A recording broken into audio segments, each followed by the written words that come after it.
bring you another edition of the Live from the Heartland show.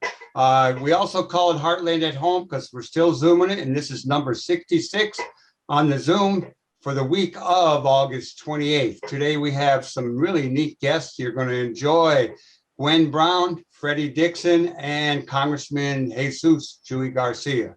Good morning to you, Kate Hogan, and how are you doing today? Fine, thank you. Despite the clammy weather that we've been having, I'm cool in my little pad, keeping it all closed in, no light, kind of strange, but it's August in climate change Chicago, so there you go. My good news this week was that I was instrumental, thanks to canvassing an area that needed it, to get 3 people their first shots. And they were so happy about it, they called me to let me know that had happened. So I'm really, really glad about that. How about you? Any good news for you this week? Well, it's been a pretty good week on a lot of fronts. It's always nice and peaceful when the 2 of the boys who live here, Katie and Hal, are gone, but it's really nice when they get back, and they both got back yesterday, and so the house is full of activity, and I'm glad we don't hear too much noise coming in here while we're recording the show. The dog is back too, right? The dog is actually 2 dogs because Katie and's friend Gina is here with her dog. So we got a lot of animals in the house, dogs and lizards, turtles. You do. You have a menagerie. You sent me a good article in preparation for this show. You want to talk about the good things in blue states that you... Yeah, there was a piece by a Perry Bacon or Jr. in the Washington Post this past week, and he talked about good things going on in blue states. He points out that 44% of the population live in 25 states that are controlled by Republicans, governor and both houses of the legislature, while 40% of the population lives in 17 states that are controlled by Democrats. And it's a lot of times it's very difficult on a federal level to get a lot of positive things through. But he points out that in blue states, we see things like increased voting rights, marijuana reform, taxing of very rich people, work on climate change, minimum wage of $15 and up, and in my home state of Connecticut and elsewhere, free lunch for all. So I think it's important to have a perspective about things that are going on at different levels. We don't hear about the details of our own state or other states as often as we hear about what's going on nationally, but it's important to keep this all in perspective because things do look good for the future, knock on wood. Yeah, and we have some elections coming up that may well affect this, because as you said, state by state, there's some interesting things. For example, here in Illinois, we abolished cash bail, which was a big move. Virginia also abolished the death penalty and enacted its own Voting Rights Act. Virginia faces a governor's election in 2 months, big one, and it's tight. Although I saw the most recent polls I saw had McAuliffe in the lead by close to 10, but there are different polls, so yeah, you can't take anything for granted. Yep, it's true. Don't take anything for granted. So it's good that you found that, because we often report on the scary things that are happening in Republican-led legislatures, particularly on voter suppression. So it's good to have the other news happening. The other election, as you pointed out, was the California's upcoming recall vote. It's actually, I think it has begun with the write-in ballots already, but the ending of it is September 14th with an in-person day of voting. You want to say anything about that, Michael? No, just once again, we encourage people who know people in California to talk about the importance of this vote. I mean, even if the Republican got in for a while, I assume they would get rid of him in the next regular election, but why go through the pain and the chaos? Yeah. Let's have a vote for Newsom and keep pushing him to do good and better. That's right. That's right. No, it's pretty serious, important that California shows up for their election. Of course, on the COVID front, not a lot of good news, with parts of the U.S. experiencing higher hospitalizations than since the peak in January. We have the return of mask mandates, both here in Chicago and the state of Illinois. We nationwide are not even 55% fully vaccinated. So how are opening schools supposed to be safe, particularly when you've got someone like Governor DeSantis in Florida, who I believe is a national disgrace at this point. His people should be dragging him out of office. He's threatening to take school money away from school districts that require masks. I'm sorry. This is untenable. This is incredible. Well, I think what's really important about this is that over half the school districts in the state are defying his order. Well, I know, and he's threatening to stop their funds. Nationally, internationally, the rest of the world is not doing well either. Places like Israel and New Zealand and Australia that had bragging rights basically on the few number of cases and the great number of, well, in Israel's case, vaccinations, are suddenly also hit. So vaccine inequity is prolonging the pandemic globally. Be part of the solution locally, join Vaccine Brigade and help us get our local folks vaccinated. That's all we can do. Kate, you want to give a little environmental report? I know there's drought and fire a lot of places. Want to share any of that? Yeah, no, I really don't. It's so bad. The most amazing thing to me this week, after hearing about the Madagascar famine, which will be the first climate change caused famine in our history, in human history, also that the atmospheric levels of carbon dioxide are highest ever in human history. But add to this, I'm sorry, the boundary waters, the Minnesota boundary waters are on fire. How does that happen in a place as wet as the boundary waters? It's an Isle Royale as well. This is really the result of climate change, and let's not be mistaken about that. No, it's serious. So let me just say you are listening or watching to Live from the Heartland. If you're listening, it's on 88.7 FM and WLUW.org. Stay tuned because we're going to be right back after we hear a little music. And when we come back, we're going to have our first guest, Gwen Brown, talking about music and horse racing. Welcome back. Thank you for introducing us to Movements. I had never heard that band before, and that was Daylily, which was requested by Gwen Brown, who is going to talk to us about both music and horses. She's currently the Live from the Heartland intern, meaning a wizard at getting this show recorded, edited, and up on the station every Saturday morning at 9 a.m.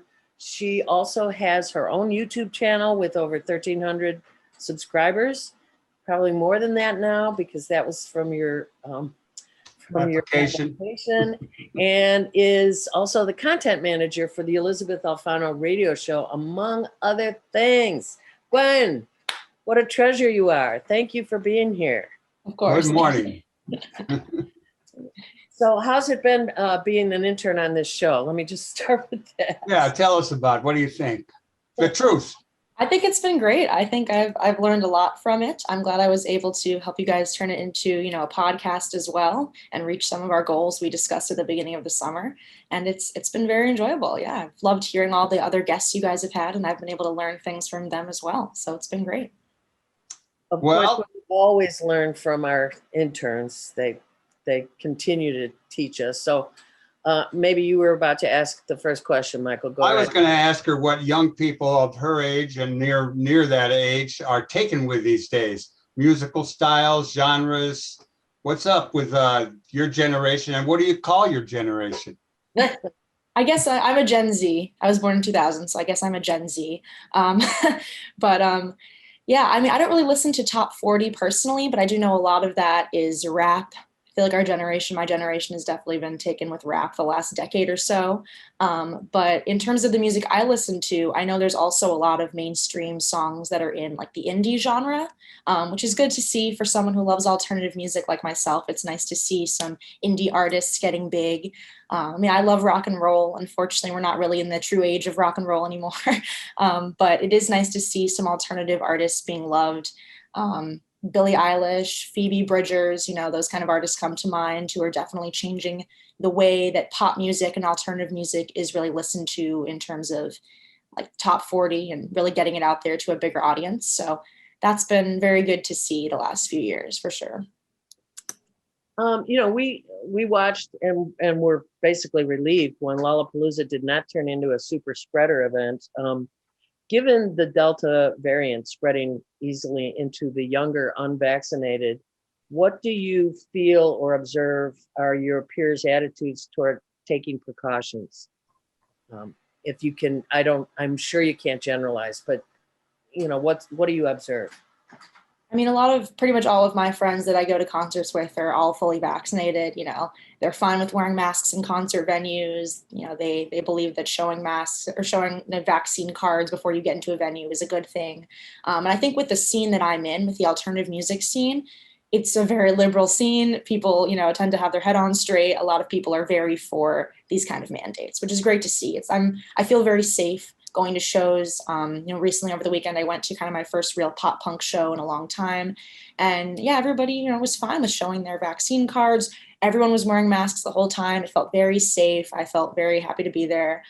So I think that it's definitely in the alternative scene, people are fine with these mandates and they do believe it's the best way to be able to have shows and still stay safe. So. When you mentioned you just went to a show, probably one of your favorite bands, tell us about that band and what the scene was.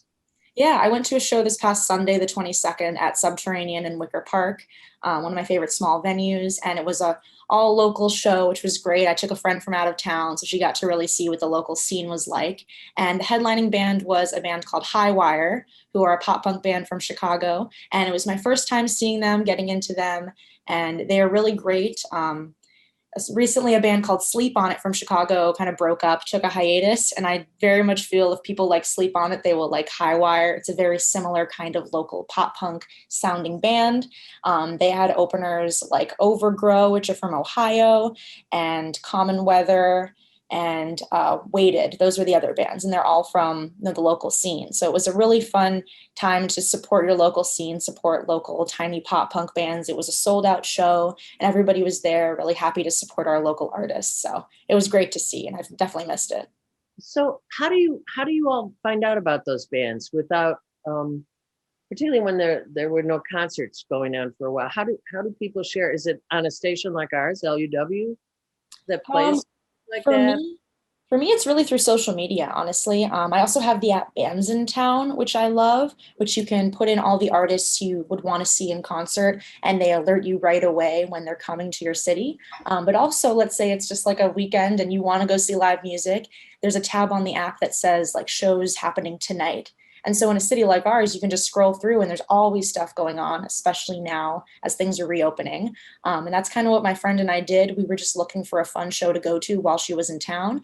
And luckily, yeah, there were a few pop punk shows going on this weekend, and that's the one we ended up choosing. So I don't know, in a city like this, it's always easy to find fun bands and shows in whatever genre you like, which is why I love living here. And it's crazy how small the scene is. I run merch for a band, Wolf Road, who's from Des Plaines, Illinois, and they know everybody in the scene who's remotely, in the Chicago music scene. I mean, I talked to a guy who was in the band Overgrow, and he knew Wolf Road. And I was just amazed at, well, okay, if you ever go to their shows, I'm going to be the one selling merch behind the booth. Like everybody just knows everybody. And I've only been here for 3 years, and it's crazy how everyone's connected. So it's very easy to kind of stay on top of what's going on with all the new bands popping up. Well, recently, Gwen Brown, you took off and went home back to Albany, New York, I believe. And one of the things that emerged in talking to you was that you were going to go to the horse races at Saratoga. And it turns out that you're a fan of horse racing. And I told you all my stories about our old friend Jason Crawford, and I would give him some money and he put me in on his betting. And I'd get him a drink and rub his shoulders while he had his papers out and his sheets and picking horses. Tell us a little bit about you and horse racing. Yeah, well, I grew up in Albany, New York, so about, 45 minutes from Saratoga. And my dad, who also grew up in Albany, his dad would take him to the races like almost every day in the summer. Saratoga is the summer place to be, as they call it.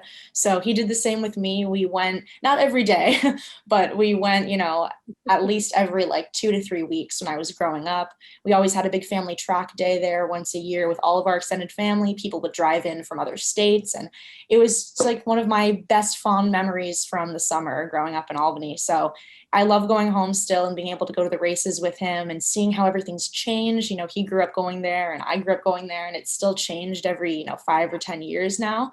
But I still love doing it. I love horse racing. He taught me at a very young age about gambling and all sorts. I was playing poker when I was 6. Like, it's just part of kind of, our bond between me and him, which has been great. And so I've just been learning how to handicap horses since I was very young. I used to, tell him, here's $1, go put something on a horse to show when I was really young. And now we've moved up to bigger bets. And now, once you're 18, you can make bets at the racetrack. So the past 3 years has been really fun to be able to take my own money and go up to the window and bet my own, races and go and watch the horses up close.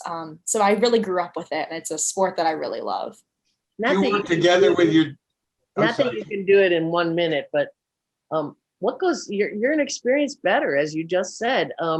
What goes into your choices? And do you mostly break even, or? And do you bet the same as your dad, or do you guys do it independently, and who's winning in the long run right now? I've definitely won more than he has, and he hates saying it. He's the one where it's like he gets very into it. He'll pick all his picks, and if he loses the first race, he's like, I'm done. I want to go home. And I'm very much like the optimist, maybe because he's been doing it for longer than me. But we definitely have different ways of doing it. He's kind of inherited his father's systems. He has these betting systems, and I don't really look at it that way, which is kind of fun because I love to talk to him and my grandpa about what they're doing and kind of, what horse do you guys like? Why do you like it? But I really just obviously look at past performances, look at pedigree and, who the parents of the horse were, obviously, and the trainers and things. But I don't have a system. I don't really want to get locked into some mathematical equation just because they're animals, and it's like a puzzle you're trying to figure out, which is what I love. Anything can happen. These aren't machines, which I think is kind of the fun part about it. So I've gotten very much into trifectas and pick threes the last few years. And my dad, he loves his exactas. We were testing out a show parlay system when I was home, which was very fun, which is a bet that I used to love as a kid because I was very scared about losing money. I only wanted to put $1 to show on a horse. Maybe I'll get 20 cents, but you know what? At least I win something, right?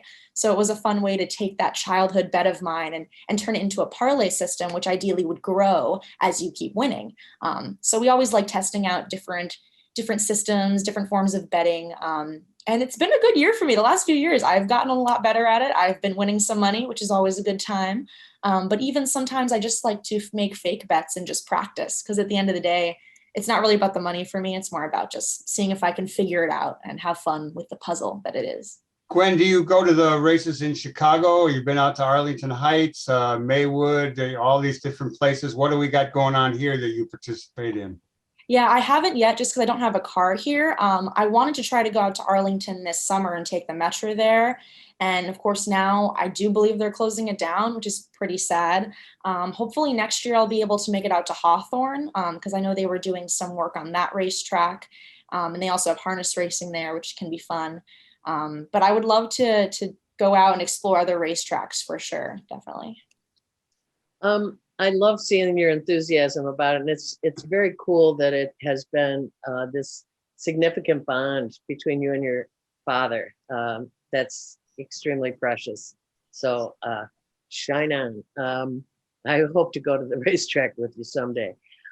Lastly, let's just bring it back home because your skills media-wise are quite extensive. And I guess I want to ask, how were they enhanced in the last year and a half of living virtually? And, doing things like you have been doing with the radio shows that you work with. Has it been a significant leap forward in technical expertise? I think so, especially because my job with the Elizabeth Alfano show, it was supposed to start as an in-person internship, and it's been remote ever since, 2020, right? And even now, she's kept it remote. I've kept working remote. And I'm actually really glad it worked out that way because I think it works better for all of our schedules. It's kind of forced me to figure out what my real skill set is and what I can put forward for future jobs and what my, my strengths and my weaknesses are. I think I've learned that a lot through working remotely. And I think, yeah, I've been able to learn a lot more about the media world. And this is definitely, clearly a way that we're going. And a lot of media jobs are being able to do online, especially radio work. So I think I've learned a lot about that. And I'm excited about the new podcast director position I have at WLUW. And, that will kind of be partly in line, partly in the studio. But yeah, I've definitely learned a lot the last year from And share with our listeners briefly what the Elizabeth Alfano radio show is. Yeah, so it's actually called the Plant-Based Life and Style radio show now, but it's all about the plant-based world, eating vegan. She has the Plant-Based Business Hour, which interviews people in the business world of plant-based. So, investors, founders of plant-based companies.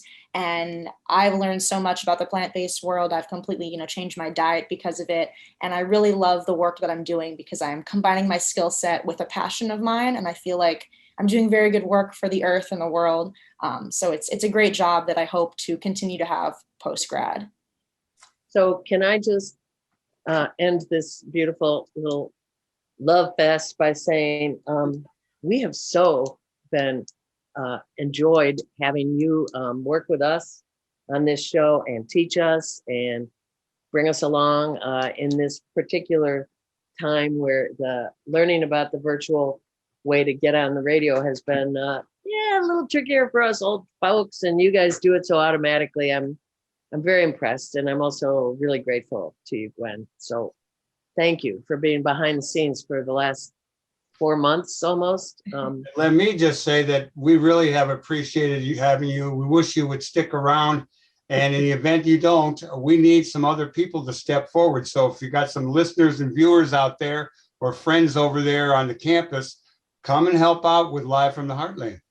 Yes. It's very fun. Would recommend for sure. Right on. Thank you guys. I really enjoyed it. Okay, stick around. Thanks for listening Live from the Heartland on WLUW. We will be back with Gwen in her hidden place as we interview a local musician, really great guest, Freddie Dixon, son of the great Willie Dixon. How are you? Good morning to you, Freddie Dixon. Good morning to y'all. It's so good to see you again. We haven't seen you in probably over a year. You've been doing okay? I'm hanging in there. We're hanging in there. This pandemic has been, it was kind of a blessing to us, to me, John and Maurice, because we had been on the road, before the pandemic, and we always talking about getting the project done. And so when this pandemic hit, we didn't have nothing to do but to get the project done. So, the timing was right. And we wasn't working that much. So matter of fact, we wasn't working at all. So Maurice brought it up again, and we said we was gonna do it. We went to the studio and did it. So, and Maurice had been trying to get this thing done for a long. Me, him, and John had been going on the road different times to different venues and different places, and we always talked about getting a project like this done. And when the pandemic hit, we just decided to do it, so it worked out. You're talking about your new CD, 3x3, yes, with you, Watkins and Vaughn, and along with Tim Taylor. Tell us a little bit more about that album. We had brought you in with Seventh Son, a tune made famous by your dad, Willie Dixon. You got this new CD out. Tell us about the CD. You shared that you were lucky that the pandemic allowed you to do it. Yes. But you got this group of 3 guys, you, Watkins, and Vaughn. Tell us more about you guys. Well, see, each one of us is a band leader. So we used to go on the road together, like I said, playing in different venues at different times together. And Maurice, it was really his idea for us to do this thing. And so the thing about it is John had some songs he had recorded previously, and he wanted to do it do it, and Maurice had some stuff he had recorded. And I didn't have nothing I had recorded, so I started doing some of my father's things. So it's a different, it's three different types of music here. I'm doing traditional, well, not, we can call it traditional blues, but I add horns to my stuff and background. Yep. And John is doing a different type of blues also. His is more like a live sound. And Maurice is just a great musician. He got both sounds in on the CD. It's a great CD. You can dance to it. You can just lay back and listen to it. We have a variety. Each one of us is doing 7 songs apiece. So that's the great thing. You have a different style of music out of each one of us. And I'm thinking Grammy. I'm telling you, I'm thinking Grammy. So. You got my vote. When are you releasing this? There's a release date, right? The 21st of September. Okay. But before that, don't you have an event happening at the quarry? Yes, we have an event on September the 5th. I'll be there with my band. But Maurice will be there playing with me, and John won't be on the show this time. He's in Detroit. John moved to Detroit and he's up there playing. So, he couldn't make this gig with us, but we've been doing a few things together. Every time we get a chance, the three of us get together. So we're gonna we planning on doing some touring. But Freddie, I heard about, they said that John and Maurice was on the festival down in Arkansas. What's the name of the big festival? Helena. The blues festival down in Helena, Arkansas. It's called the Big Blues Festival. I can't think of it, but they just canceled it out. So Maurice was going to be on it, and John was going to be on it, and that's taking me down there so I can get on it for next year. So but it canceled out. The blues. Freddie Dixon, let me ask you this: growing up as Willie Dixon's son, such a premier bluesman, and then you wound up playing with his band pretty much on and off or maybe always on for 25 years. Yeah, something like that. Well, how old were you when you picked up a bass guitar, for example? Well, I was 23 or 22, 23.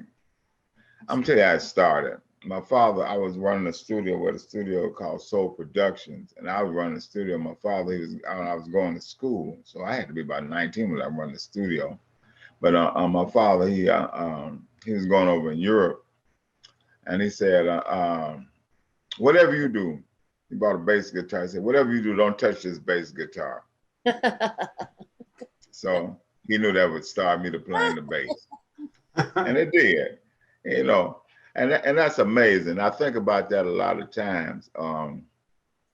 That's beautiful. The kids do, you do what you was doing. I call myself rebelling, I guess. So, but I ended up doing what he wanted me to do. I love it. So, hey, well, why don't we listen to a little bit of that bass guitar that's keeping you, 3 feet from the camera? Okay.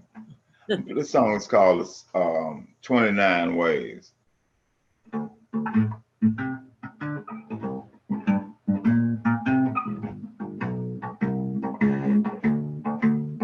I got 29 ways to get to my baby's door.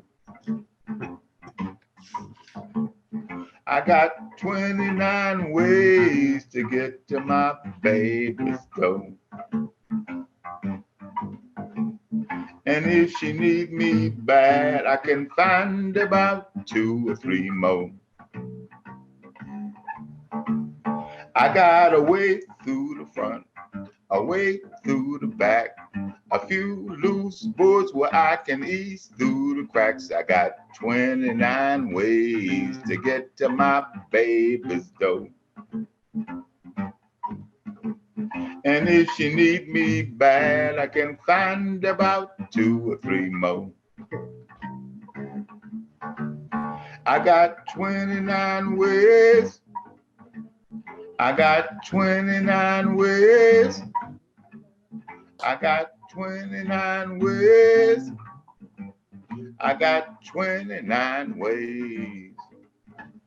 I got 29 ways to get to my baby's door.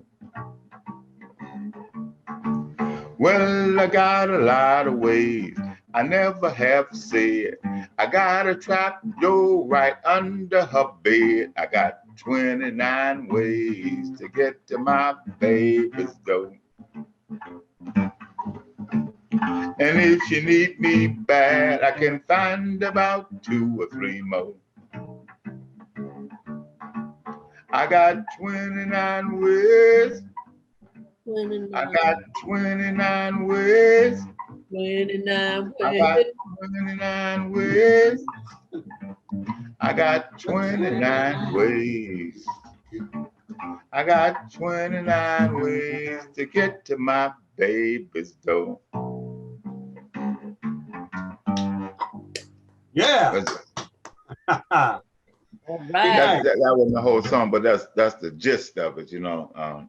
But you know, I like this album. Got some great horn players on there. Got a guy named Creasebone, Daryl Creasy playing trombone, and that guy named Leon Cuse playing trumpet. And they are really kicking on them horns. They have, are. Plus, we got have some kind of a harmonica specialist. We have the Rude Doctor on a guitar, and Bob Lazzandrello on guitar. We have Maurice John Vaughn on piano, Tim Taylor on drums, John and me. That's it. Well, we're looking forward to it, and that's coming out on what date? It's called 3 by 3. It's going to be on the 21st of September. That's our release date. But I'm looking to see you guys at the quarry. I mean, the 21st is an auspicious release day because that's the equinox, the autumn. Lynn was telling me about that last night. I didn't know that. Oh yeah, that's a good day to start anything. That's why. I guess that's why we starting it. Very good. Very good. 3 by 3 it refers to the 3 of you artists, and I'm just curious, how long have you all, the 3 of you, been playing in or around each other? I met Maurice Vaughn in 1982. He was on a gig with Phil Guy, and Phil Guy asked me to do a gig. We were at was up on the north side playing a gig, and that's the first time I met Maurice in 82 or 83. I met John Watkins when John Watkins came. First, we had my father. He had John, Southern John. He sent John Watkins over, and that was in the 80s, in the 80s. Had to be in maybe about 89 or something like that. But I knew John Watkins before that. You know, we kind of stayed in the same area. Down Freddie, let me ask: did those 2 guys, John Watkins and Maurice Vaughn, did they play with your dad also? Well, John Watkins did. Maurice didn't ever play with my father. My father had stopped playing. He hadn't stopped playing. He had his leg amputated during that time. You know, when I was playing with me and Maurice, we was playing with AC Reed band. We was playing AC Reed's band, and we was going around. You know, and like I said, Phil Guy called me because he needed a bass player, and I met Maurice there with him. But I knew of John Watkins before. I knew of John Watkins, but I had never played with him. He used to be down in Teresa's and places like that. So that, that's how I knew about John Watkins. You know. Can we ask John Primer? The guy I was trying to think of John Primer. John will never let me forget that. John Primer, great guitar player, great artist. You know, so glad you got. That's the one who sent John Watkins to my father. John Primer told him. Freddie, can I ask you to tell us a little bit about that venue for the one live show that we know is happening at the Quarry? 20. At the Quarry, it's a nice venue. We were playing over there at the Chicago Blues All-Star. We were in the Chicago Blues All-Star. We were playing over there a couple of years ago. You know, I think it was every Monday we had a gig over there. and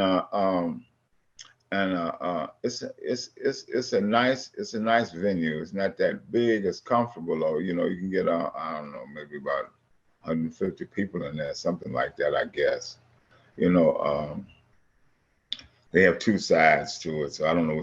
I know we'll be working on the larger size. Where is it I located? haven't been over there since 2 years ago. Where's But it located, Freddie? 75th and Phillips. 75th and Phillips. 2423 East 75th Street in South Shore. Yeah.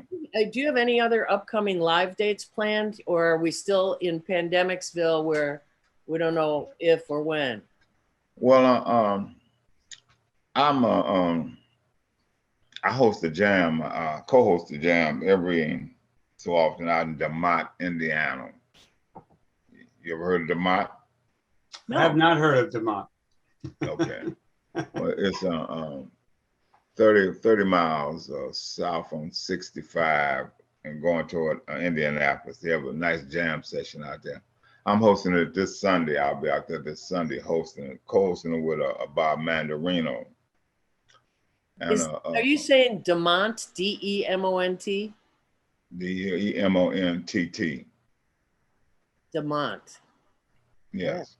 We're gonna have to learn about that place. Yeah, they have the greatest. The place is called the Pour House, the POUR, Right. Pour House, Bar and Grill.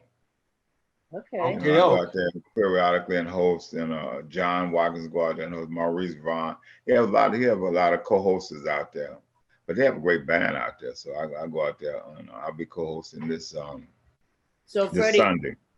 Mm-hmm. you take precautions, right? You wear a mask. Oh yes, for sure. Yes, for sure. All right. But you know, I got my shots and did all that, and looking forward to getting the next shot too. I know. Keep shooting me up. Yes, exactly. We want to thank you for coming on the show. It's always good to see you. I got some nice photographs of you from when you were up to the Red Line Tap doing a benefit for this show, as well as coming on the radio show. And you and the Chicago Blues All-Stars, we look forward to seeing you in whatever form you take, whatever band, whoever you got with you. It's always a pleasure to see you. Well, I appreciate this chance to talk to you and see you guys again, and hope we'll be doing something better, closer, you know. Right on. The Zoom thing, you know. I want to come into the station and you know, and you'll be one of the first when they let us back in. Well, I appreciate that so much. Thank you very much for being on, Freddie. All right. Have a great day. Thank you so much. Be well. Stay well. All right. Bye-bye. You too. Welcome back, Congressman. You have seen so much since being sworn in January 2019. We're not sure where to start, but since we have a short time with you, how was being in Congress with the previous resident throughout that campaign and on January 6th? Let's start there. You know, it's great to join you, Katie and Michael, today to talk about what's going on in Congress. Got to tell you, it's been a little bit over 2.5 years, but it feels like a dozen years. I feel like a veteran. I feel seasoned. I feel scarred in a good way. A lot of resiliency. You know, we started off with a government shutdown on my first day as a member of Congress. And of course, we had 2 impeachment hearings. I supported, of course, both of them early on. And of course, we had the January 6th insurrection and the threat to democracy from right-wing elements and white supremacy in America. The good news is that Democrats have held fairly steady.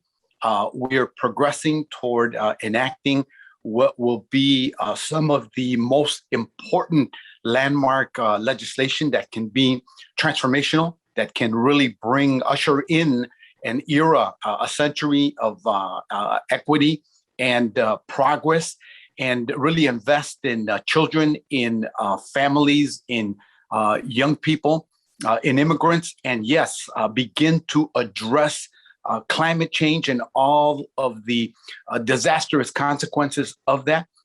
Bring in finally immigration reform after a 35-year drought. So many exciting things happening in Congress. Of course, the expansion of Medicare, just to name a quick list of things that we probably will get into this morning. Great to be back with you. Well, Congressman Garcia, AKA Chuy, let's talk a moment about the For the People Act. This legislation would expand our freedom to vote, ensure that people's voices are heard, and safeguard our democracy. You've been quoted as saying it can be done, that the filibuster can be abolished. Expand on this and tell us how it's going. Look, the For the People Act, also known as H.R. 1 and S1 in the Senate, is a bill whose time has come. It seeks to ensure that we get big money and dirty money and dark money out of politics. It would help remove the tremendous burden of corruption in the U.S. Congress, especially from big money and the wealthy and right-wing investors who have controlled the agenda, who have controlled politics all over the country, even at the local level because of big money in politics. It also would provide the renewal of the Voting Rights Act. I support it in its entirety. Nevertheless, because of the challenges in the Senate, because we've passed it out of the House in the previous Congress, in the 116th and in the 117th, we're having to prioritize certain aspects of that package because of the urgency. Voter suppression by Republicans in state legislatures in so many states to obviously keep people of color from voting, other people, low-income people, senior citizens, etc., by creating strict requirements for that.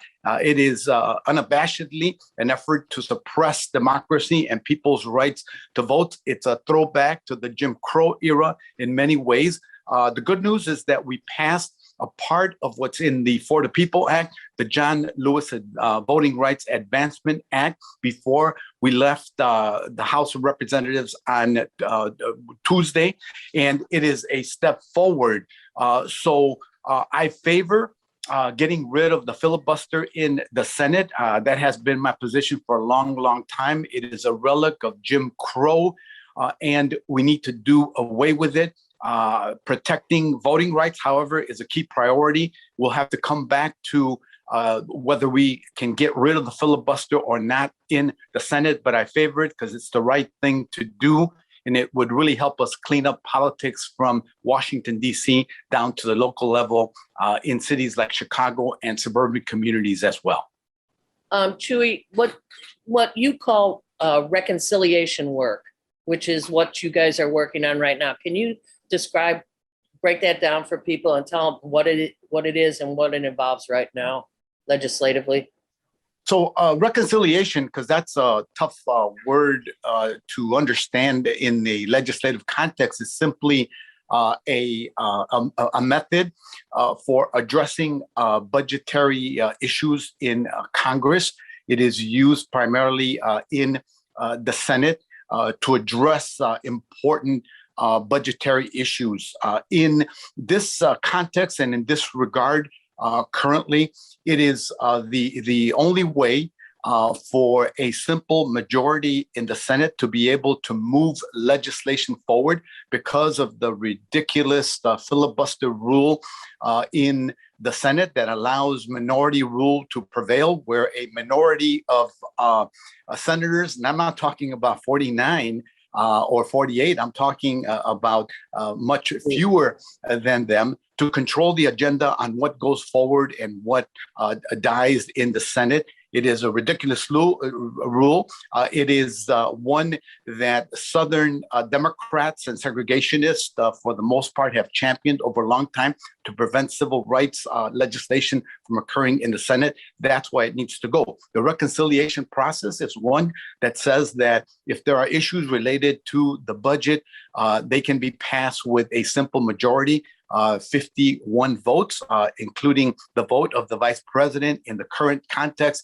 And that's why we're striving for a reconciliation budget package that would enable us to address everything from climate change, advance parts of the Green New Deal in that, rebuild our infrastructure, expand Medicare eligibility, lowering the age to 60, and including things like eye care, hearing aids, and dental coverage for seniors, because people on Medicare are not eligible for those things. And of course, providing important things like child care so that children can be safe, children can have a healthy place to develop, while their parents, especially so many working women who were the most affected during the pandemic, can return to work safely. So you you answer a lot of things with one answer. Yeah, you took away Pretty all the good. questions. You are obviously placed in the progressive Democratic fold, which probably makes you an honorary squad member at times. From time to time. How much? They let guys in? Yes. How much are you not going to play to that in order to remain, as we say in Chicago politics, an independent? In other words, have you defined a middle path in the Democratic Congress, since you are such a coalition builder? Look, I remain a true progressive. I am one of the vice chairs of the Congressional Progressive Caucus. I'm also the chair of the Racial Justice Subcommittee of the Congressional Hispanic Caucus. Have a great relationship with the Tri-Caucus, with the Black Caucus, with the Asian Caucus as well in Congress. My values continue to be totally rooted in progressive politics. That's why I have favored some of the boldest proposals that are being debated in Congress today. I'm a member of the Transportation and Infrastructure Committee, where I'm working to advance as many parts of the Green New Deal as possible. My approach to politics in Washington and locally is to be rooted in progressive values that are forward-thinking, bringing together the broadest possible coalitions, including people of color, the LGBTQ community, labor, and that's where my values are derived from. Yes, I'm sort of the fifth member of the squad. I'm a little older than them, maybe a lot older than most of them. They are my sisters. We have a great relationship, and I collaborate and coordinate with them on most of the things that we do in the United States Congress. So unabashedly, I am one of them, and they are one of me. Right on, Chuy. Now, let me ask you, how's your relationship with the moderate Democrats who very often give cash in big amounts to big pharma? You've said we're facing an uphill battle. You hope to allow Medicare to negotiate lower prices for prescription drugs, et cetera, et cetera. Give us your hit on big pharma and the Democrats who enable them. Well, let me just tell you, I support the For the People Act and moving big money out of politics, because I don't accept money from fossil fuel interests. I don't accept money from big pharma or from arms manufacturers. Just to be clear, where I come from on these things, I favor a small donor way of funding politics that comes from people in your district and keeps you honest and don't have to make all of those phone calls to special interest groups to fund your way or your seat in Congress. So that has been where I come from in politics. And what was your original question, Michael?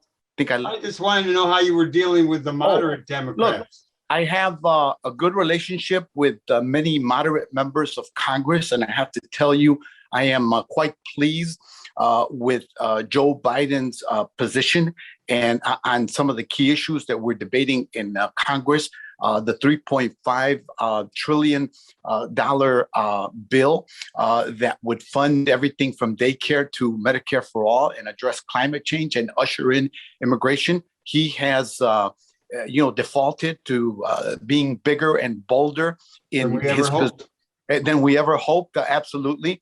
That has moved a lot of the moderates and more conservative members of our caucus. And with respect to the developments of the past week plus, Joe Biden played an important role in getting them to vote for advancing the big package as well as the smaller transportation package that was passed out of the Senate, one that we're working on changing to ensure that it is greener, that it is bolder, and that it helps do away with all of the inequities that we have perpetuated, especially against people of color and the poor, through some of our policies, like the building of the interstate highway system across America that has split communities, that has brought in urban removal of communities of color, and that today is advancing very rapidly the forces of gentrification in cities. So that's how I deal with them, and how I'm dealing with the White House as well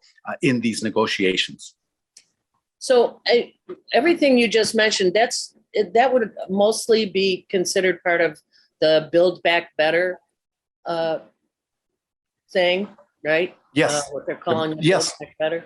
And the Green New Deal, how much traction is that building, or are we sliding backwards with Green New Deal?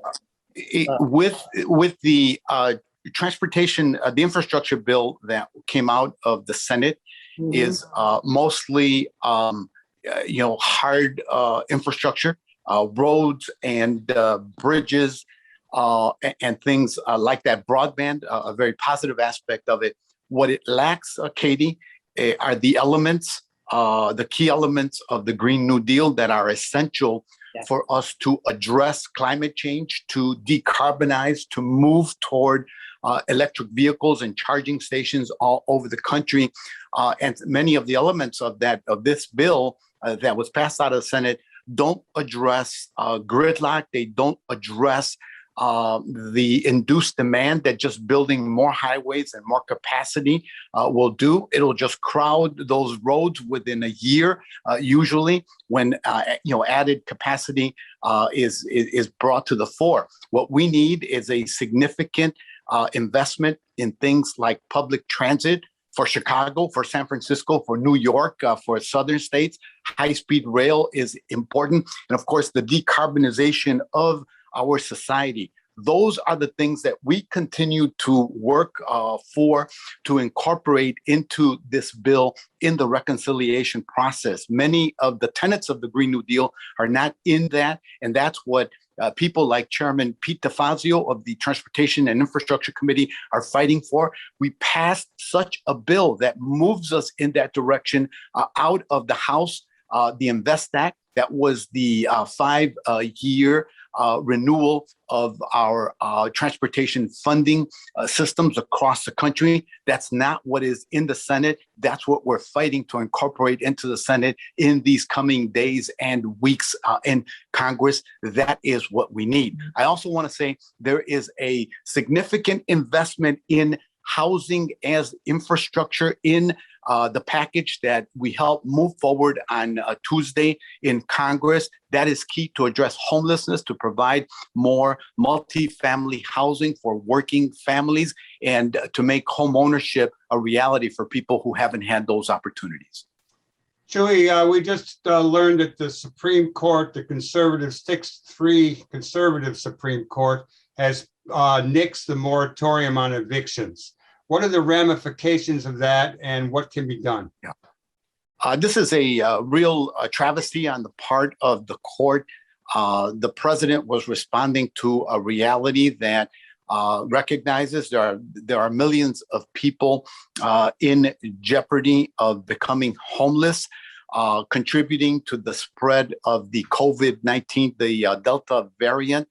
If they are forced out of their houses through evictions, they're simply doing Trump's work, in my way of looking at this. The good thing for Illinois is that Governor Pritzker has extended the housing eviction moratorium in Illinois. I'm hoping that other governors will do the same. And of course, we'll continue to look for ways to protect people, prevent them from becoming evicted, from becoming homeless, and of course, further endangering themselves because of the spread of the Delta variant. And finally, Congressman, Garcia, as we all know, you made a strong run for mayor in 2015, forcing a runoff with the sitting mayor at the time. As you see the current mayor struggling with everything from cops to COVID and its many repercussions, is it still a job you or any truly trustworthy, thoughtful person would want, first of all? And would you ever run again a la Harold Washington, coming home from Congress to a more powerful job of Chicago mayor? Oh, man. Look, I am totally focused and working my tail off to pass the big items in the legislation that we have before us. If and when we do that, we will begin the transformation of our country and our society and assume a leadership role in fighting climate change. I don't care what other countries are doing. We have a leadership role. We have a moral responsibility to lead. So if we make life better for families, for children, for working moms to safely return to work, to finish off the pandemic, to build affordable housing for people, to expand Medicare so that people have the basic coverage that they need and make more people eligible for Medicare earlier. Those are huge things that we will do in Congress. Then I will be in a much more reflective mood about the future of what needs to happen. But I tell you what, if we pass this legislation, it will provide resources to make Chicagoland, Chicago and our suburban sisters and brother communities much better places. It will usher in the beginnings of new equity for people and help us dismantle the historic inequities that our society has thrown upon people and limited them. So a whole lot is on the line. The future of democracy is on the line. In order to restore democracy and for democracy to flourish, we need to pass this big, bold legislation for our people, for all of our people. And that will be it. We want to thank you so much, Representative Garcia, for coming on this morning, for making time, and also for your ongoing commitment to the people of your district and beyond. We really appreciate your work. Keep running. Thank you so brother. much. It's Thank always you. It's good to great to- see you. Great to speak and to see you, and hope to see you very soon. We will. Amen, Thank you. brother. Peace. Peace. A couple of things we'd like to call your attention to. The Zine Mercado is taking place Sunday, the 29th, at the Comfort Station in Logan Square. A lot of interesting people with a lot of good graphics.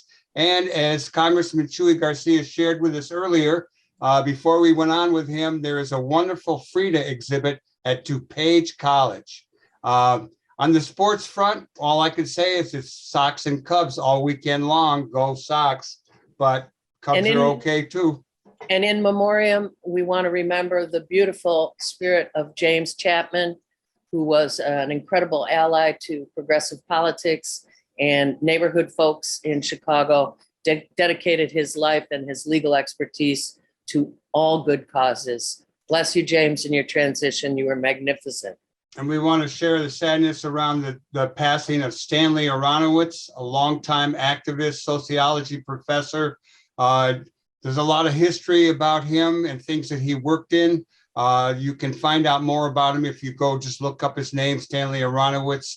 There's some wonderful and very educational obituaries out there. He did great in the world. We're sorry to have lost him. We're going to go out with Twin Peaks doing Our World. We'll be back next week. You can always get us on youtube.com/Heartland Media. You can get us on CAN TV, and you can now hear podcasts on both Spotify and Google Podcasts. Do good in the world. The world needs all the good that we do. All power All to power the to the people. people.